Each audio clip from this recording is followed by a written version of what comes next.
këto që ka diskutuam deri në këto çaste për sa i përket raporteve mes elitës aktuale politike, pra administratës së Beogradit dhe Bashkimit Evropian, si kaluan këto mesazhe në raport me pritjen që i bëri opozita dhe lëvizja studentore, e cila duket sikur po hyn në një cikël të ri tani, duke u shndërruar gradualisht në një lëvizje politike e cila pretendon, ka dëshirën që të sfidojë SNS-n dhe elitën aktuale të Beogradit në zgjedhjet parlamentare kur ato të përcaktohen, sigurisht zgjedhje të parakohshme.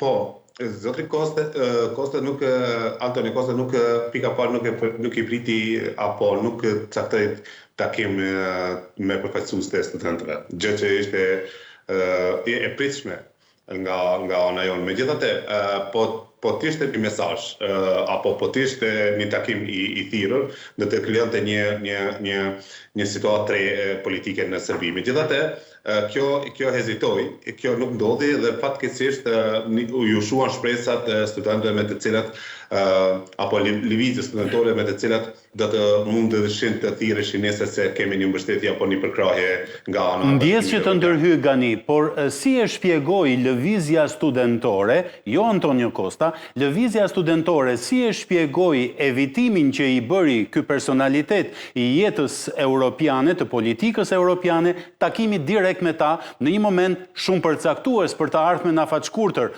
të lëvizjes studentore? Pikërisht këtë doja ta thoja. Domethënë ata u ndjen si pakra, domethënë të pambështetur dhe të pafuqishëm për të pasuportuar, për të rezistuar tani tutje. Pra, ata u ndjen si të lanë anash dhe pikërisht këtu fillon dështimi i një politike. Unë mendoj edhe mund të jetë një realitet që po të ndodhte një takim me studentët, atëherë presidenti Vučić nuk do të takonte absolutisht Antonio Costën. Pra, ka pas tentativa nga disa burime jo zyrtare, që në rast se do të takosh lëvizjen studentore nuk do të mbahet takim me presidentin Vučić. Pra, siç u dakorduam, politika e Aleksandr Vučićit është kjo që të jetë një super lider dhe të bëj përpjekje të vazhdueshme për të super lider i Ballkanit Perëndimor dhe të ketë autoritetin e vet në shtetet përkatëse. Gjëja që Bashkimi Evropian, rastin siç e përmendet ju, zonja Kos, bëri deklaratë zyrtare për shkurtimin e mjeteve për Serbinë. Pas 10 ditësh ajo e riktheu prapë ndihmën e Serbisë.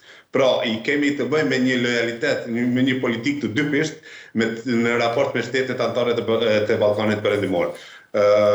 Duke përkthyer në Serbinë, presidenti Vučić po arrin, mund të themi se po arrin nivelin e vet të kënaqshëm për të qenë apo për të vazhduar tutje me udhëheqjen e tij siç ka bërë deri tani, me suportin e Bashkimit Evropian.